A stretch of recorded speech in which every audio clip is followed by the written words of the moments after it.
I get so disinterested when I have conversations with people and they talk about, well, the Republicans or the Democrats or women or men Grouping or like people, yeah. specific colors of skin.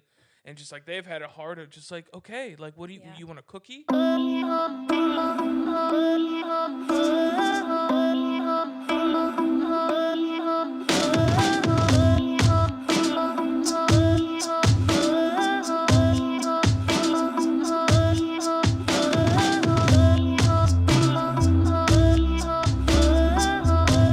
Welcome everybody to St. Aubin Central. I'm your host, St. Aubin. Today we have a special guest. I'm a little out of breath from like running back and forth. I need to lose weight. We have a special guest today, my favorite woman artist, Alicia Aw, Zanoni. that's sweet. That was supposed to Thank trigger you. you. You were Thank talking you. about how, or something about, because people Oh, define you as a woman artist. What's wrong with that? You're a woman and an artist. that's true. That's like when people are like, Trevor's a minority artist.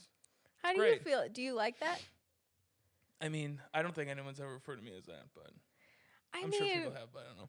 I think that it's always a little interesting to me, like Women's History Month.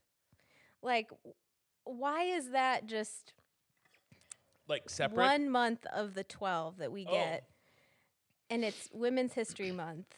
And I understand, I get it, that like there's like a particular history that we need to kind of bring awareness to. And So you want more months? well, do we need to like separate it out and say like this is the month that we think about women's history? Because doesn't that sort of suggest that you don't think about women's history the other 11 months? But I mean, maybe. I know I that guess I that just could took just it be as like a cynical. women have not had the greatest time in history, so they're like, hey, our bad. Here Here's you, a month. yeah, You know, same yeah. thing like with black people. Yeah, We're just I like, get hey, that. here's a month. My bad. Yeah. Even though Bill Burr has a great joke because I think black people get February, and what's Pride month? June, and they get June, but he just talks about how we still like screwed over black people because we gave them a February month and they're like equator people. So like, why don't you just switch it? Let the gay community get the February. Gosh, I love and Bill June. Burr. But yeah, I don't know. It's been I don't know. I don't know why people. I think people mean good. Totally. When they yes. Because I think when they're saying, hey, you're a woman artist, or like I'm an artist of color, yes. they're like, hey, they're great. Right. But I don't think they totally think it through and are like, hey, you're othering me again. I know. What are you doing? I am so, like, I'm proud of being a woman. I'm proud of the What does it mean to be proud to be a woman? Well, of the particular struggles that I've faced as a woman. Yeah. I think there's like some pride I feel in the struggle of that, and I'm like, I don't, not to be melodramatic about it, but like my experience in this world as a woman would be, you know, it looks different than what my experience would be as a man. Sure. And as we've talked about, you know, there's like struggles for men too. Sure. You know, I mean, like it's not like someone gets off easy, but I think that I lost my train of thought. What was I going to say? Yeah, you're about to talk shit about men. Men are the worst. Probably. The patriarchy, you know. I was going to say that I do, like, I feel a lot of pride in the fact that as a woman, I've been able to do what I love and with some level of success. Sure. And that feels great. But it would also feel great if I was a man, like doing what I love with some measure of success. I think and so. I think that like the struggle would be different if I was a man, and but the struggle of like working hard and like pushing past obstacles, pushing past your inner voice that says like, no, you can't do this. Like that's something that I think men and women alike experience, but in different ways. And also, I think something I feel super frustrated by is like grouping women in a category too, like the woman experience. Sure. Because we have such different experiences. So I don't know. This is what it seems to me, and I'm completely not educated. I'm a musician, and I talk shit, and it's fine, and I don't really have strong opinions. But it seems to me like it always kind of comes back to like our team versus their team. Oh, and I know. That just feels they've gross had to it me. better, Yeah. and we've had it worse. Therefore, we want a leg up. It's just For like sure. that's when I get so disinterested when I have conversations with people and they talk about, well, the Republicans or the Democrats or women or men or like specific colors of skin, and just like they've had it hard. Of just like, okay, like what do you want a cookie? You want a medal? What do you want me to pity you? It doesn't. It just doesn't make sense. What do you think has been when you hear those things, like when it's pointed out of like the struggle of a particular group of people? Do you see benefit in those conversations? Like, have you seen like that bring about good through those conversations, or do you just feel like it's? I mean, I think it's good to like acknowledge where you've come from and to acknowledge the hardships that you've had, but like. If you just stay in like a victim mindset, like you're not setting people up for success. If it's just like, hey, everything is against you and you're not going to win. That just doesn't help people. It's so true. And I think the internal like struggle I feel is like not like, how do we acknowledge the real history and the struggle that women have experienced, particularly minority women, but on a greater scale all women, or minorities in general, but also like balance that with like as a woman, I don't want to feel like a victim. Like I don't want to hold myself back because out of my awareness of the struggles women have faced in history, I want to take the awareness of the struggles women have faced in history and let it empower me.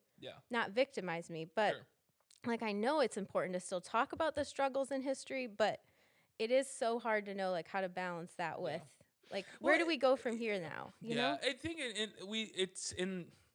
we live in a world where there's a small fraction of the population who exists on the internet, and it's just they make the loudest noise, right? And they tend to praise victim, like it's cool to be a victim. Like if you want attention, become a victim. And then you'll have your 15 minutes of fame or whatever. But I just don't. I don't think that helps. It's always weird to me when artists like define themselves by their maybe social category. Like I've heard people say I'm an artist of color, and I'm just like, oh, okay. Like, and maybe they're trying to like empower, like, hey, I'm strong or whatever. But it's just like to me, and this because I'm cynical and I can be an asshole. But I'm like, to me, when I look at that, I'm just like, I feel like you're trying to hide your shitty artwork behind the color of your skin. You know, just like, okay, so like if you're an artist of color and your art's not good, and I'm like, hey, I don't think that's good. Which is like, well, you're attacking me. And it's just like, well, no. It's weird when people's identity becomes their artwork. And I feel like, or it seems that if their identity becomes their artwork, then you can't criticize. And the cynic in me... Because to criticize their artwork would be to criticize their identity. So the cynic in me is just like, that's a facade, and you're trying to like not be critiqued at all. But then the person, maybe the more reasonable side of me is just like, maybe they're trying to uplift and put people who have quote unquote been marginalized on a pedestal. So I think there's a little bit of both in there. Yes. And I think ideally someone should be able to like celebrate their identity as they experience it. And also be open to criticism. And not take it personally, which is so hard as artists. Like we take everything personally.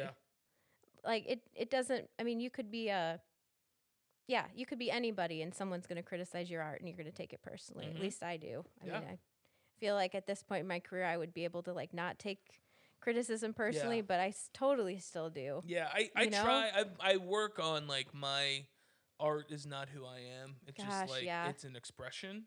But it also is because like we pour ourselves into it, you know?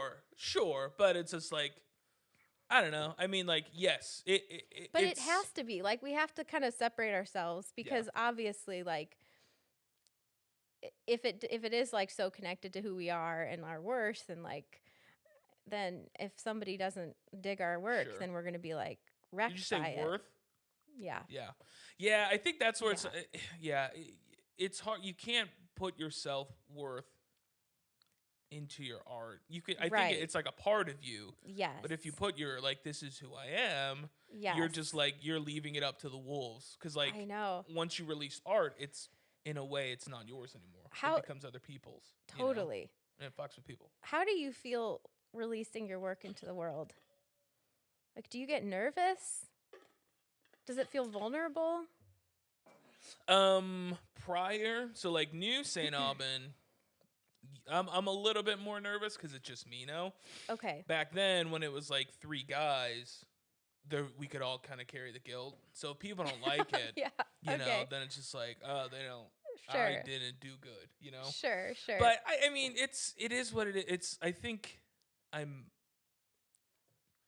sometimes I'll feel like I'm a failure, but I can also compartmentalize and know mentally that like, okay, it doesn't like it's not a reflection of who I am.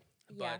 But I think it's just like, you know, there's 7 billion people on planet Earth. Yeah. Somebody told me that there was some sort of quote where they said there is 7 billion people on Earth. Even if 99% of the world doesn't like you, that leaves like 90 million people who still like you, which is crazy, you know? So I think, I mean, part of me, I'm just like, I think I've... That's a good perspective. Developed, 100%. I've developed I try not to give any fucks. I try.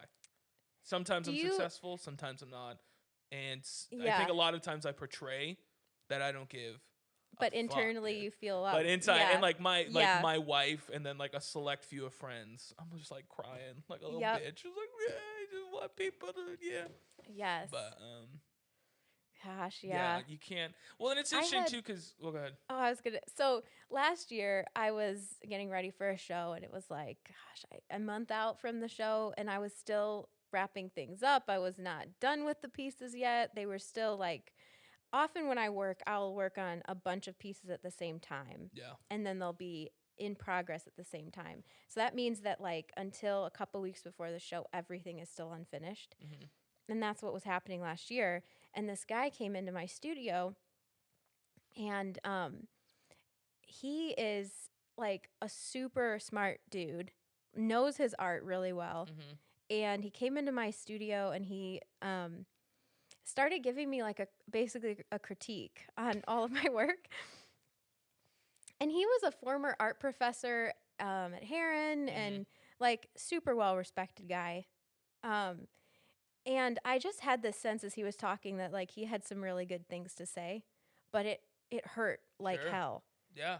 And he looked at in my studio, I've got these like painted cinder block walls, and then I've got the original stone walls of the building. Like the studio room has like both types of walls in it. And he pointed to the cinder block, and he's like, these are what your paintings look like. He's like, real paintings look like those, and pointed to the stone walls. And I was like, oh my God. Was he right? Do you think he was right? He was. He was right. And Did you tell him that? I would have been like, hey man, fuck off. I did. I was like, I can see your point, you know? And so he was like, looking back, I mean, he sat in that studio with me for like 3 hours talking about my work, which is super generous. That's cool. Yeah. And he like, in the way I experienced it, I felt like he just tore everything to shreds. Yeah. Like everything was trash, which is not a great thing to feel about your work when you're that close to a show. Sure. But when he left, I cried. Like I remember sitting on the floor and I just cried. And then I started reworking every single painting and made them so much better. Oh, yeah. And it was just the best thing that could have happened for that show. But this dude, did you, like, unprovoked, was just like, oh my gosh. Hey, your paintings look like cinder blocks, not stones. The balls it takes for someone to just like come out of nowhere. I did not expect it. Do you want my feedback? you know? I know. I would be nervous to give that kind of feedback to an artist. Yeah. I'd probably tiptoe around that one a little bit. Yeah. I would just never do it. Like, I only give feedback to close friends. Totally. Anybody else, I'll just like... Totally. I'll just shake my... If I don't say any... If I think... Because, I mean, in the music world, I think in just the art world in general, we don't give our real opinions to people because we want to be nice. So we're just like, oh, that's great. We're lying to people. So if I like what you do... there's something so subjective. We know that, too. Like, just because we're not into it doesn't make it... bad or... 100%. But, like, if I like what you did, I will say something specific about what you did. Okay. If I didn't, it's very general. Okay. But I don't say that I don't say it's very neutral. Okay. It just, it's just like, I liked how you performed that. That will be an example of a more neutral. Yeah. Okay. Yeah. But if you say like, hey, you really like tore it up on the drums. Yes. That's a real compliment. But all the time, and there's probably so many bands that are like, fucker says me. But I'll just like, hey man, like you guys like, performed well. That's like, well, what do you mean? But if I'm just like, hey, that vocal run was sick. Like, can you think of a compliment you've gotten about your work that stuck out to you?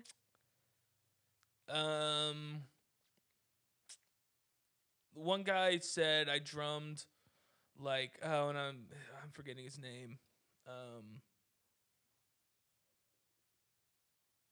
He was the drummer from Wilco, and his name is escaping me, which was a big compliment. Somebody said when I'm on the drums, I'm a force to be reckoned with. That's cool. A good one to hear. I like that.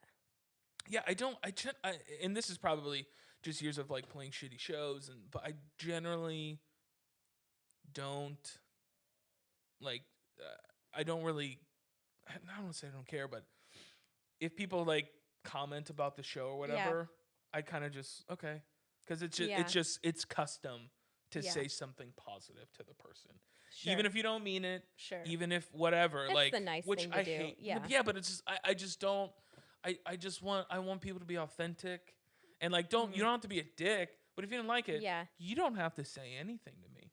Yeah, that's fair. Yeah, you don't have to say that you liked it if you didn't. Yeah, it's just like because there's so many people who are like trying to perform when they shouldn't be, and but again, if they want to. Yeah, I'm libertarian on that shit. Like, do and what you I am of do. the mindset that like, and I know maybe this sounds,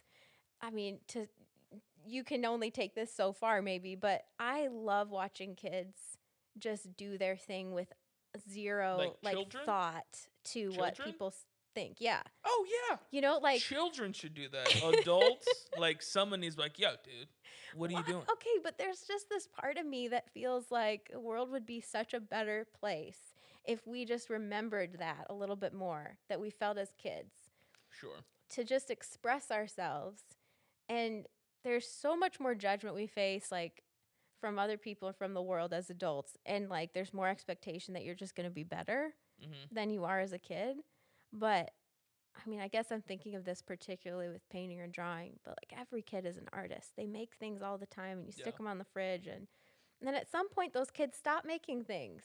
That's so sad to me. Yeah, I guess there is some sort of, like, something of, like, the whimsical, fearless. Right. Just, like, which is really cool. Like, there's something in you that you're just I'm going to make this drawing of this butterfly, and it doesn't look anything like a butterfly. Do you think we lose that just because the world is just, like, get a job?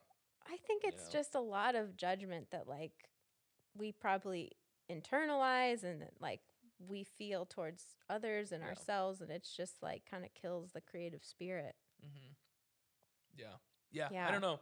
It's I think I don't know. I'm so cynical, and it's and it's just fun for me just to like talk shit, even though I don't mean any of it. I just say it to get a rise or to make people laugh. But I love it. You're no, it's great. Are you almost done with your paintings? I'm getting there. I can't. Yes, how do you plan? Because like shows are just so like you do for rehearsals and you go, but paintings it's like I'm gonna paint You know, what, you have like 100 pieces or something? Gosh, I'll tell you. So like when I first started thinking about this show, I had this goal of 100 paintings in mind for it. And so I'm like hustling so hard to get these paintings done. And I'm just working hours and hours in the studio and loving it. Like I love the process, but it's also just like that goal of 100 paintings was just like taking the life out of my process. It was just so draining. Sure. And I started realizing like I just like questioning why I even came up with that goal to begin with, and if it was even possible to like not sacrifice quality for that kind of quantity. Mm-hmm. And I was talking to an intern at the Harrison Center, and Caleb, and he was like, "Yeah, that sounds more like an athletic goal than a creative goal," which that's interesting. Like hit me for sure because I've done like I've dabbled in sports a little bit, and like you have these goals, these times you want to hit. Cross country. Okay. Is that really a sport? I know. It's like every like sport's running. Punishment. It's like running in dirt, right? Yeah, pretty much. But you hit like times in cross country. That's the goal. Like you have like these numbers that you want to beat. And so I'm like, is that where that was coming from for me? I don't know. So anyways, now I've like taken that number off the table. And I'm not even thinking about how many paintings I'm going to have in this show. I'm just kind of doing as many as I feel like I can and to do them as well as I can. That's my goal. What's like the difference between a creative goal and an athletic goal? I think to me it's one that's just more organic. Like it comes together as you allow the process to define the goal more like than it's more like intuition as opposed to a specific thing. I think that yeah. That's like the life of an artist. It's just like it is. It's not like I don't know. It's just like a feeling, and I know. I just feel, and then I'm done. It's true. Well, and like I feel a lot as I create the paintings. I feel a lot about the painting itself. But then I feel a lot about the process. Yeah. So like if I spend a day in the studio and the painting is coming along well, it will feel like a great day. Like I'll come home and I'll be in a great mood. Mm-hmm. And then if that whole day was just trash and I feel like the painting I have to just like start over at the end of the day, I can just feel like I am just like grumpy and just like bummed and mad, and I have to just sort of like let that go, like try to leave it in the studio so I can, not, because I like Josh is so like understanding and patient about this whole process too, and it's so like the other day I was like, oh, I'm feeling really good about this show, and he's like, okay, well, let's just give it a day. Yeah. He's like, I know, and I was like, oh, I hate how true that is. Yeah. Because I'm gonna be in such a bad mood tomorrow about how my show is going, and you're gonna have to remind me that like yesterday I felt great about it. Yeah. How do you prepare for a show? I don't even know. Gosh. Like you gotta get a venue. Yeah. And then you need you need the pieces. Mm-hmm. What else do you need to do? I need some paintings, and I need a gallery wall. There are so many things that go into it. This time I chose to not make my own frames, which was a really good decision. Okay. Kevin Angel did them, and he is like so good. A chore to make your own frames. Yeah. And I was making them in my studio, so like sawdust and wet paintings, it just doesn't mix. No. This was a much better call. I don't know. I mean, I think I start my show out by looking at a bunch of blank canvases and just feeling a lot of fear and like angst of, well, what are these going to be? And are they like, am I going to be able to get there with these paintings? Yeah. And then at some point I just stop looking at them and I just start painting on them. Mm-hmm. Was there a because you're doing so it obvious, but Justin's binding studio. Was there a reason you didn't do it at the Harrison? It just didn't work out this year to do it at the Harrison. They had a great lineup of shows that it just didn't it didn't end up making sense for me to do a show at the Harrison Center this year. And I'm thinking that I'm talking to them about like future years and future shows, and kind of like for me trying to figure out if I would want to do maybe a show every other year, or feels like a lot to do one every year. But it's like what, a year in advance or more? Yeah, they do. Yeah. And I think this is going to be like having the opportunity to have it at Justin's Gallery is going to be cool. So it's a different crowd, different venue. What's like, because I like inside baseball. So like what is the cost to you? Like how much does it cost for you to put on your own show? Like when it a specific expense, because it's like probably cost to promote, food, everything. Yep. For yourself, and then the gallery takes a cut. Yep. And everything. Yep. So what is that? The gallery takes 30%, super well deserved. Justin has been hustling hard with me for this show.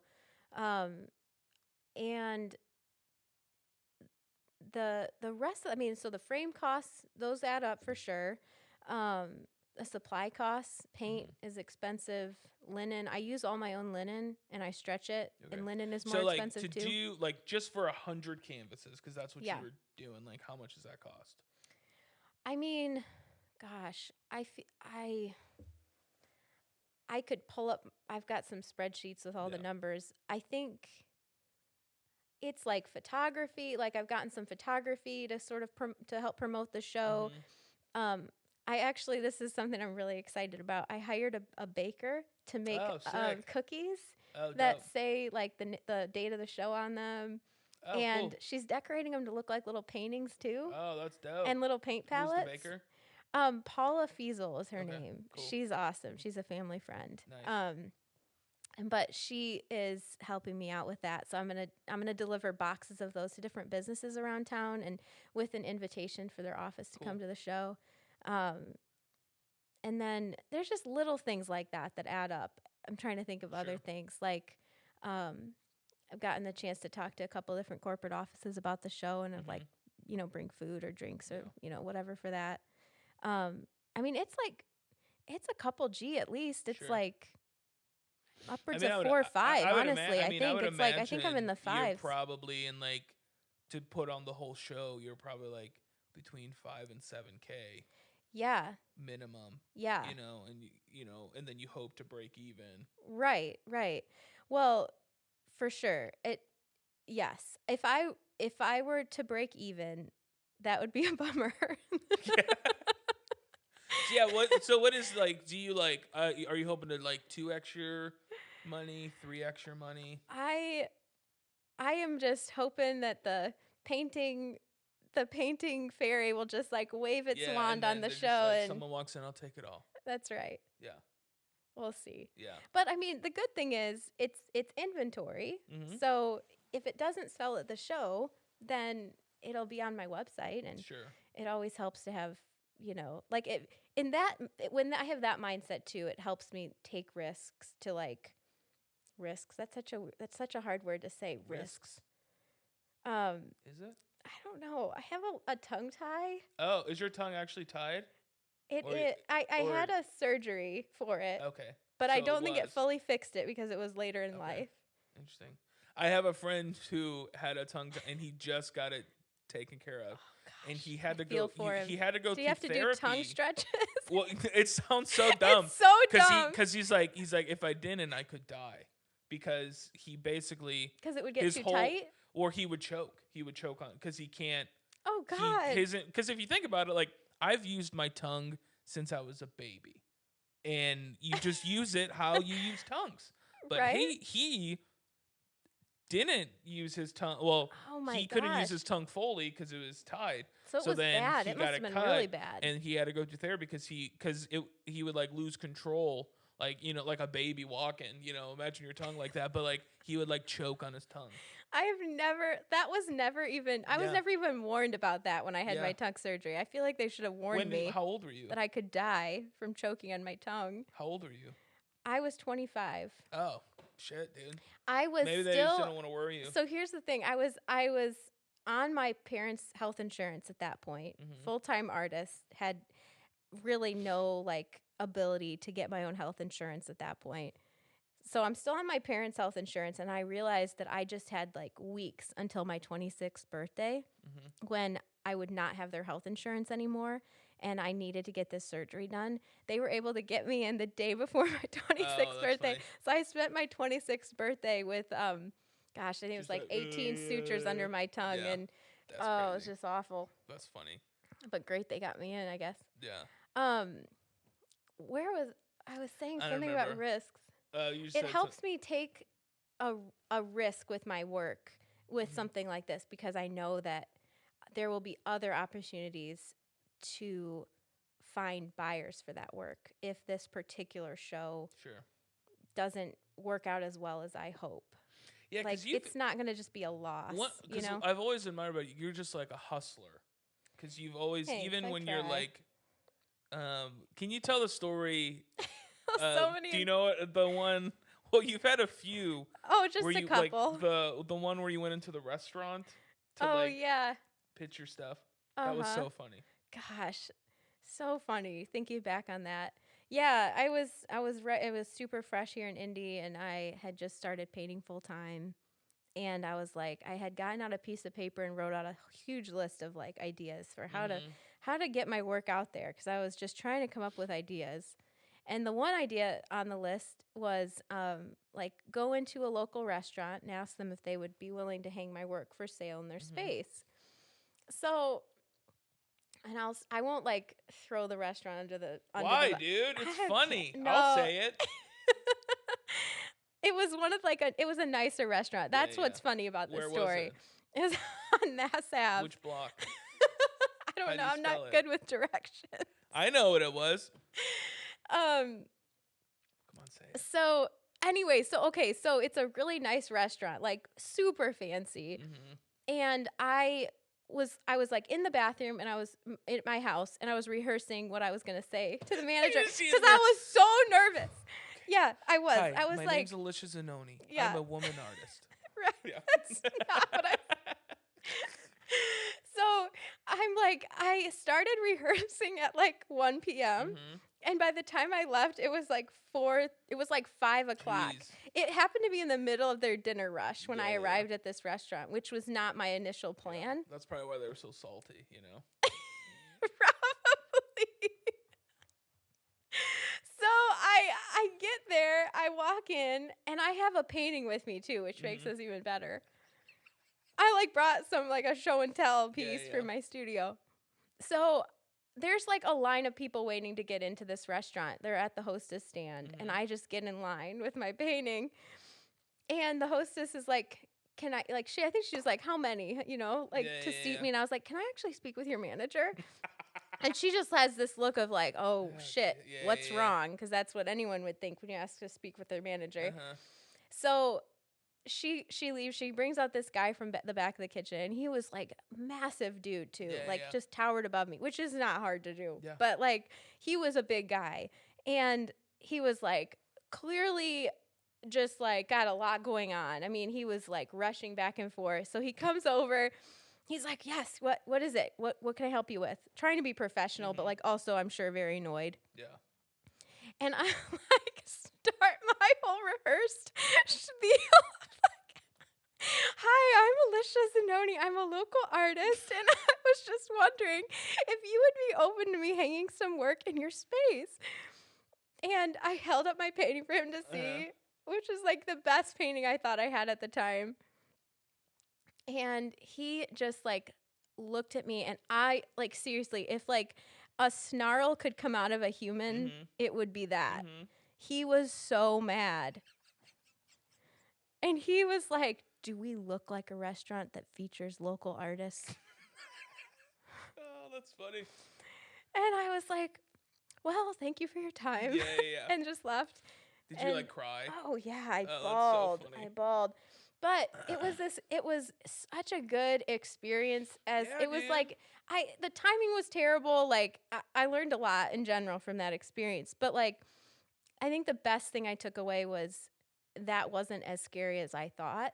Yeah. And even though it probably couldn't have gone worse, it wasn't as scary as I thought. Yeah. So it just kind of like gave me the... It's like, I mean, when I was like single and like asking women out, was like, it's I'm like sure this it's a similar big deal. And then you do it and you're like, that was it. Yeah. That's what my like undies were getting all bunched up for, you know? Right. Yeah. That's right. Yeah. You got to unbunch those undies. No, I know. What's like oh, I had another thing. What so like for like music people, my dream, I'm just like, yo, sell out Madison Square Garden. That's like the dream. Hell yes. You know? I mean, who knows? But like, yes. What like for painters, is there like a mecca? Is it just like I want Bill Gates to buy a painting? That's the dream. Gosh. And I know like honestly, this sounds kind of cheesy, but I feel like within the last 6 months, I feel like I've been living my absolute dream. Just painting and making a living. Yeah, I've stopped. I've been doing this full time for 6 years, but in the last 6 months, I stopped taking commissions. Because you're making money. And honestly, like, well, a huge part of it, and I just feel super fortunate for this, like having Josh's secondary income. Dual income, dude. That has like taken off such a burden from my psyche, where like I am actually making just as much income not doing commissions as I was doing commissions. With his income or just on your own? Just on my own business. Nice. But I don't think I would have had the guts to make that leap. Mm-hmm. Like psychologically, it felt like too much of a like potential for loss to like make that leap, because commission just felt so stable to me. Like I know this person is going to buy this painting. The time I'm going to put into it is going to have like a for sure payoff. And that's great. I need to pay my bills like for sure, you know? Mm-hmm. But what I was realizing is just from the last 6 years of doing a lot of commission work, commissions take a lot of time, you know, because I really want to make sure that I wanted to make sure the client is really happy with it. And it's just a lot of back and forth of like, well, how about this? And how about this? And it was taking up so much time that I just did not have much time for like actual creative work. Yeah. And that was super soul sucking for me. So sure. Maybe down the road, I'll be able to kind of figure out a better balance with like not doing or doing some commission work again and still finding time to do more creative work. But like just having more of a like open schedule for just the work I really want to do has been incredible.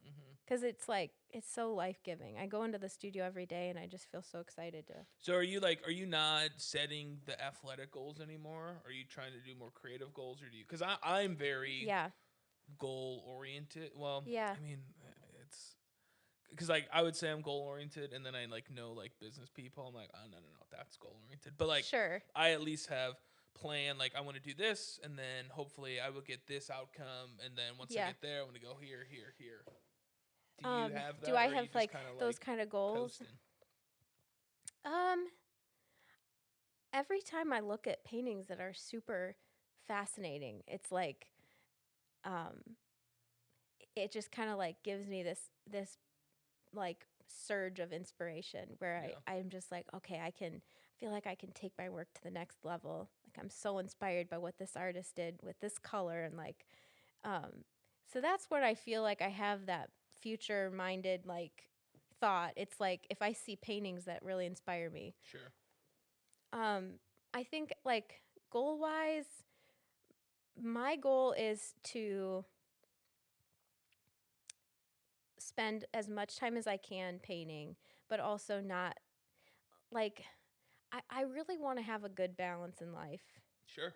And I think the creative process over the last 6 years has just been really consuming for me. Like I've spent a lot of time in my studio painting, and I've spent a lot of time with friends too, but I think it's different now being married, you know, with Josh and navigating that life together. And some, you know, spouses, they just take so much time, you know? It's true. I think like I can imagine Josh too. Woo. When are you coming home? Yeah. No, he's like, gosh, he's the chillest about it. But it's like a change that I've felt in myself of like, I don't want to be in the studio as much now. Yeah. It's not even weird. Him. It's like me. I'm just like, I don't want to be here as much. So yeah, it is weird, and which is it's part of me. I'm like, that's why I'm partially afraid of like having a kid.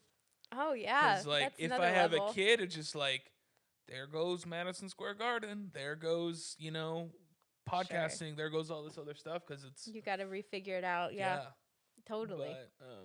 But I've also, I'm inspired though by a lot of parents I know. Sure, that they, and I don't know, maybe like I think about this too as for so many mothers that I know, like these women I've known have had these goals before having kids. Yeah. And then they have kids and they're like, shoot, like I want to be with my kids more than I expected. 100%.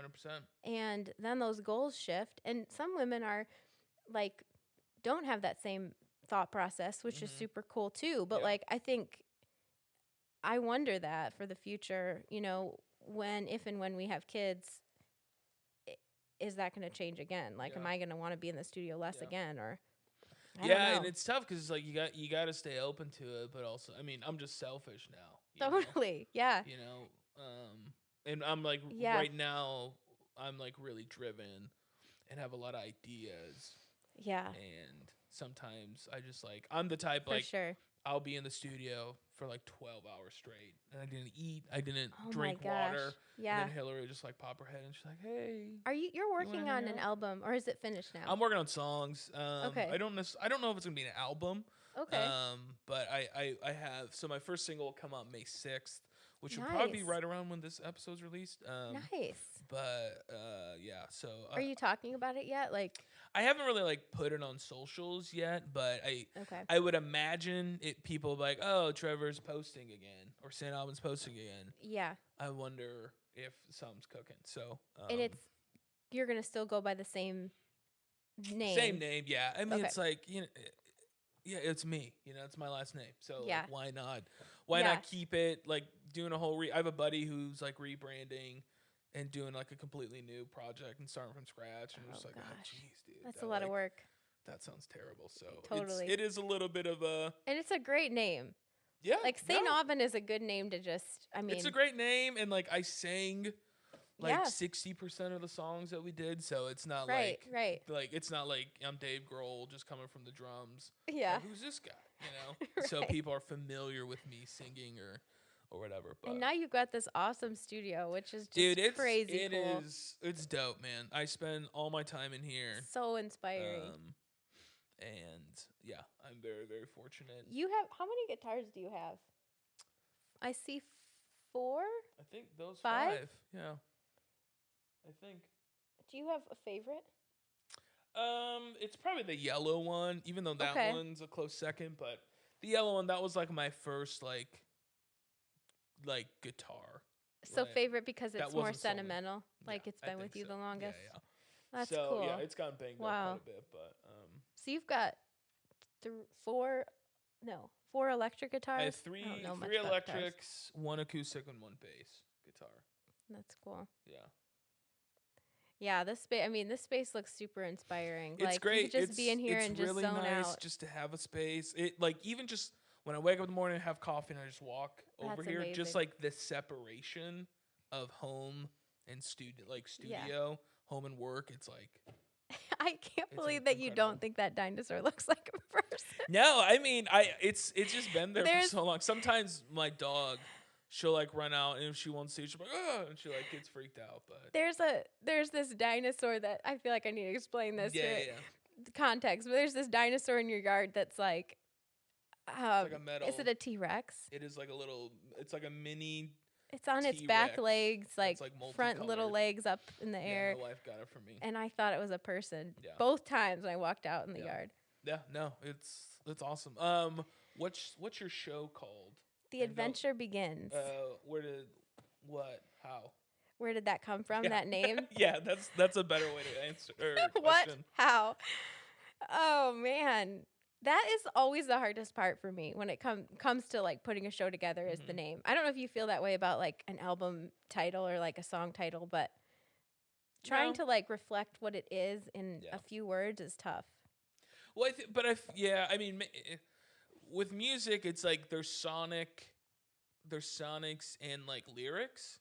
Yeah. So it might be a little easier for me to navigate what I'm actually like singing about or whatever. But painting, it's I don't know. Because you can grab a couple lyrics maybe or use it for a title. But like painting, I don't know. I don't know if you like go in with this is my theme. No, I don't. Or you just kind of like I just paint, and then I look at the paintings and I figure out what they are. For each show, do you like, I'm going to stick with this color palette or whatever? I have a color that, so I have a pair of shoes that I get for every show, like a pair of heels that are like a certain color. Yeah. And then I wear those to the show opening, and they not this year because I actually bought these late this year, but typically I'll have them like on a shelf in my studio as a color inspiration. Yeah. And that color usually works its way into almost every painting. Okay. So this show, it's lavender. Okay. It's like these like iridescent lavender heels. They're really cool. So do you find the heels prior to your show, or do you just kind of in the middle? Okay. Like it's kind of like, oh, that color is in a lot of these paintings, and I think it needs to be in more paintings, and I'm gonna find shoes that are this color, and like yeah. So that's one thing that kind of like pulls everything together. I think it ends up just sort of like, because my mindset is in the same place as I make all these paintings, they end up just sort of being connected somehow. Yeah. Even if I'm not trying to make them connected. Sure. And with this show, the show is called The Adventure Begins, and it was just kind of this like, I don't know. I think on a personal level, I've been thinking about that a lot. Just like getting married and starting a pretty big new phase of life. It has been such a like, it's been the start. Like we're still like starting out, Josh and I, and we're like a year and 4 months in, I guess. But I mean, it's still super fresh, and it still feels 100%. Like we're still peering around the corner to see what's next with this whole like marriage thing. Sure. And so I've been thinking about in those terms, like this adventure that we're like embarking on is still just beginning. And then I'm thinking about it in terms of like, as cheesy as this might sound, I know it's cheesy, but every day is an adventure. Oh my gosh, I'm not coming anymore. I'm not coming. I will stand by that, as cheesy as it sounds. Yeah. So yeah. Nice. And then the date is, you can go ahead and plug it. We can wrap it up. May 13th. May 13th. May 13th at Vining Gallery, 6 to 9 p.m. And then it will be, oh God, it's, yes, I'm almost positive. It's 2620 East 10th Street. Sick. Might need to double check that. Okay, that's fine. Just Google it. But it will go online as well the next morning, May 14th at 11 a.m. Okay. For any out-of-town people, so. Okay. Where can people find you? Instagram, Alicia Zanoni Lawrence. You're not on TikTok? Not yet. I've downloaded TikTok 3 times, and I can't figure it out. I've tried, and it's, I don't know if maybe you can show me how, because you're like tearing TikTok up. I can do my best. Okay. That'd be great. Yeah. Instagram, my website's aliciazanoni.com. It's probably the best way to reach me. Okay. Dope. Thank you for coming. Thanks for having me. Hey, everyone. Thanks for listening. Go to the show and buy our shit.